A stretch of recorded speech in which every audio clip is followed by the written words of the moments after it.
प्रधान कौन है बे? हम है प्रधान। नहीं नहीं नहीं, हम है प्रधान। अरे हम है प्रधान, क्या कर लेगा बे? हैं?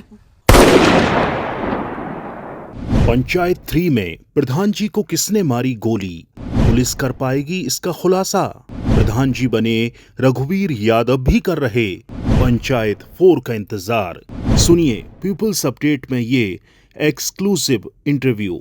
ये है पंचायत सीरीज के प्रधान जी यानी धुरंधर अभिनेता रघुवीर यादव। पंचायत सीजन 3 में प्रधान जी को किसने गोली मारी थी, इसे लेकर दर्शक काफी उत्सुक हैं। रघुवीर यादव भी इसके खुलासे का इंतजार कर रहे हैं। रघुवीर यादव भोपाल में थे, मीडिया ने उनसे कई सवाल पूछे।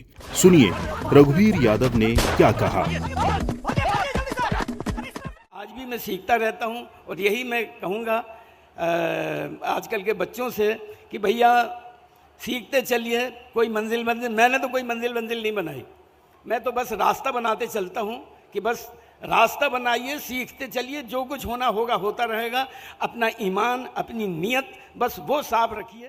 पंचायत के चौथे सीजन में पता चलेगा कि मेरे किरदार प्रधान जी को किसने गोली मारी। ये सवाल सभी के दिमाग में कौन रहा है। रघुवीर यादव ने कहा, हम बचपन में ही तय कर लेते हैं कि हमें क्या करना है, क्या बनना है। यही मेरे साथ हुआ।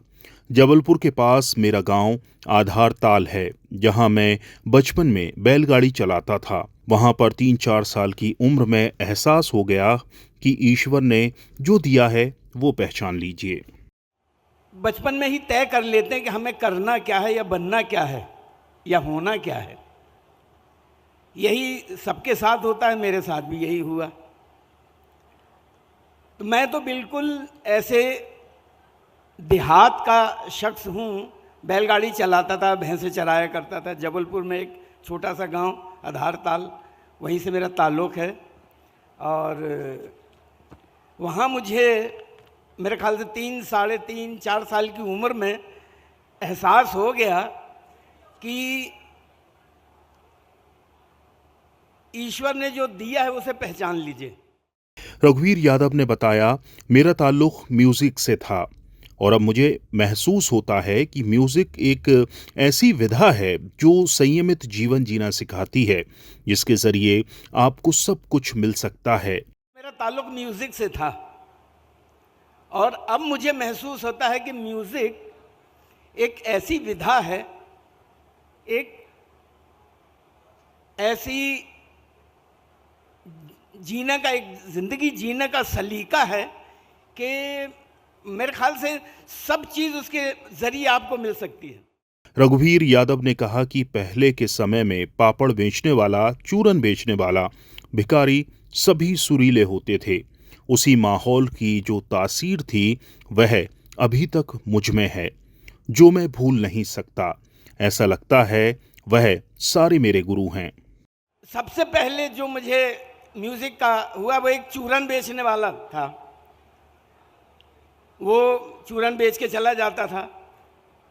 फिर एक था पापड़ बेचने वाला, वो पापड़ बेचता था। हमारा जो घर था आधार ताल, तालाब के किनारे एक टीला था, टीले पे हमारा इससे अकेला वो हमारे नाना जी की ज़मीन थी, वहीं वो मकान था। तो वहाँ वो पापड़ वाला सिर्फ एक घर के लिए पापड़ बेचते हुए निकलता था।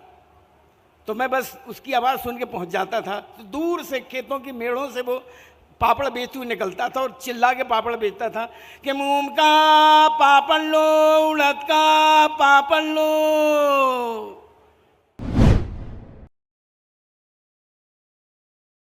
रघुवीर यादव थिएटर को लेकर बोले, मुझे हमेशा से ही थिएटर में संतोष मिलता है। फिल्मों में तकनीक सहित कई वजहों से इतनी स्वतंत्रता नहीं मिलती। सीहोर की शूटिंग को हम आज भी काफी याद करते हैं।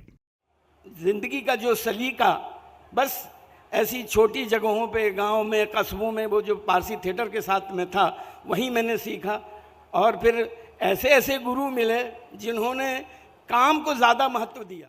रघुवीर यादव ने कहा कि जब मैं 11वीं कक्षा में फेल हो गया था तो संगीतकार बनने के लिए घर से भाग गया था। म्यूजिक में काम करते हुए एक नाटक कंपनी ज्वाइन की।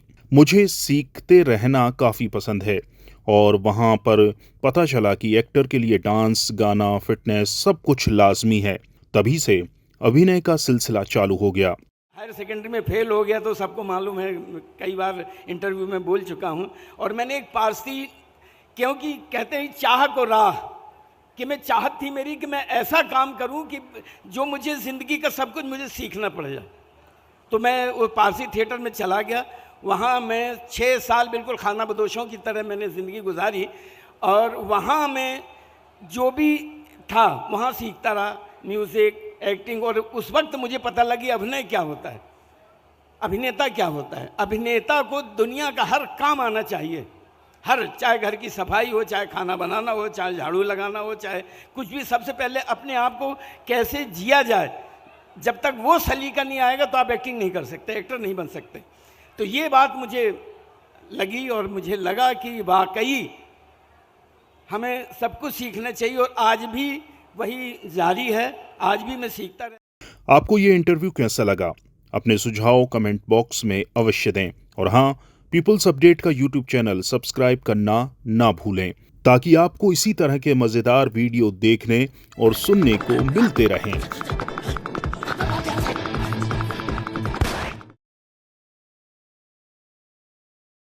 न फेक न लेट, देखते रहिए पीपल्स अपडेट।